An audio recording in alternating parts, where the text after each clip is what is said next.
Good afternoon. My name is Edward Kato-Sanshin Oberholtzer.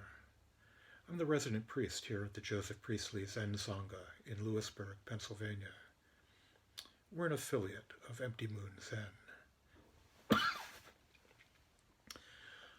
Almost 50 years ago, I moved to a rundown third-floor walk-up apartment on the wrong side of Beacon Hill in the center of Boston, Massachusetts.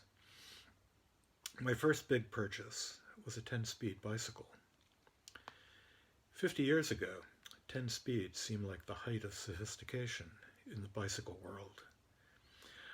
I can only ask those of you familiar with current bicycling practices to bite your tongues and humor me. I rode that bike to work all that winter, all that long and cold New England winter with snow, sleet, ice, sand, salt, and mud. And when the following spring broke through, I looked at that once pristine bicycle and tried to make out its original form, its original face, if you'll indulge a crude Zen reference. I tried to look through the layers of sand, grit, salt, and caked-on mud. It was clearly time to do a major cleaning, and this gave me the opportunity to strip down and examine the rear derailleur, a mechanism whose mysteries had baffled me from the moment I first got onto that bike the previous summer. Just how did it know how to move that whirling chain from one sprocket to another? Why that sprocket and not another? How did it do it so precisely? There had to be some higher intelligence at work here, some sort of Maxwell's demon, taking a break from fouling up the laws of thermodynamics to guard the gateway to improved bicycling gear ratios. I laid out newspapers, collected the appropriate cleaning solutions, gathered both the appropriate tools and my nerve, and slowly took my only means of transportation apart. A kind of vivisection, hoping that I would know how to put it back together again. When I came to the rear derailleur, I carefully removed it from the frame, undid the chain, slipped the chain off, brushed off the crud as well as I could, and started to take it apart, carefully re-cleaning each piece, and always looking for that secret that it held, the source of its unique ability. When I came to the end,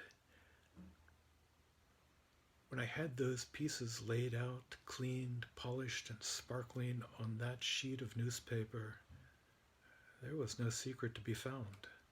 It was just a set of metal parts that, taken together, shifted the gears. Just as when you peel an onion, looking for its essence and getting down to that last layer, find that there's no there. The true nature of the rear derailleur didn't lie within. And so I found myself thinking of this years later, when working my way through the gateless gate, that collection of koans in our school. I found myself at Case 8, the case known as Shizhong Builds Carts. It goes, the priest Yueyan said to a monk, Shizhong made 100 carts. If you take off both wheels and the axle, what would be vividly apparent? Ah, yes. Take that cart apart, lay its pieces, the axle, the spoke, the rims, out on a sheet of newspaper. What is its essence? Where is its essence?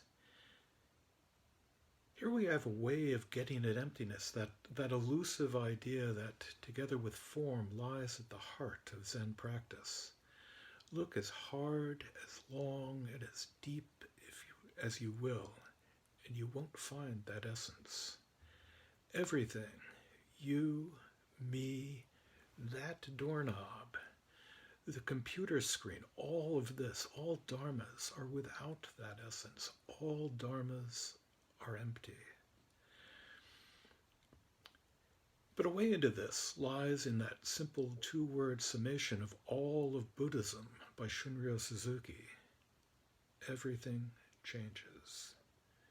Look for the core, the essence, and you'll find that it will always be elusive.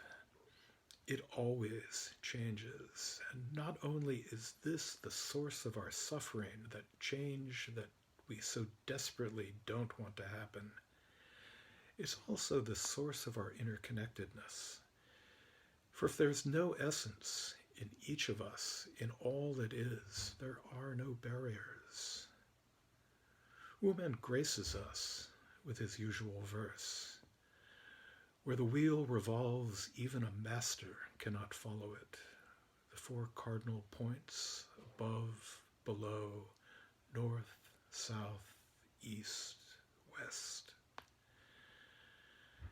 I reach down, move the lever, spin the pedal, the gear shifts, the derailleur engages without a thought. It's just there. I can't follow it.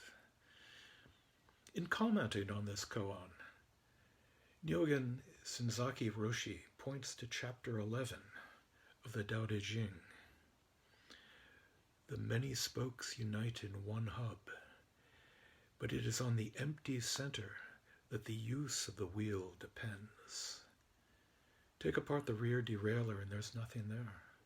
Take that nothing, that emptiness, get on that bicycle and ride. Out of emptiness comes form, out of silence comes sound. John Cage told us in his lecture on nothing that what silence requires is that I go on talking. Even the empty quarter, that vast expanse of desert in the Arabian Peninsula, even that puts forth light, life in abundance. It's only the end of January. Here in central Pennsylvania, we still, and for some time to come, wake up to snow and a biting, bitter wind. My cat is just happy to forego hunting chipmunks and is content to sleep by the fireplace. My bicycle rests against the wall in the garage. In the winter, I always turn to that great non-Buddhist, non-Zen master, Wallace Stevens, for his evocation of emptiness, the snowman. One must have a mind of winter to regard the frost in the boughs of the pine trees crusted with snow, and have been cold a long time, to behold the junipers shagged with ice, the spruces rough in the distant glitter of the January sun, and not think of any misery in the sound of the wind, in the sound of a few leaves, which is the sound of the land, full of the same wind that is blowing in the same bare place. For the listener who listens in the snow, and nothing himself, beholds nothing that is not there, and the nothing that is. The wind howls, and you can feel that emptiness, that nothing in your bones. Clean, crisp, vividly open, the nothing that is. But don't lose yourself, for as we learn, form is exactly emptiness, emptiness exactly form. And waiting at the end of that New England winter, we can hear the Song of Solomon. My beloved spake and said unto me, Rise up, my love, my fair one, and come away. For lo, the winter is past, the rain is over and gone. Out of nothingness, out of the great emptiness, out of the boundless comes forth the spring. It's just around the bend, it's here, it's never gone away. Get that bicycle, that two-wheeled cart, those wheels formed of emptiness, those very real spokes. Get on that bicycle, spin those pedals, and ride.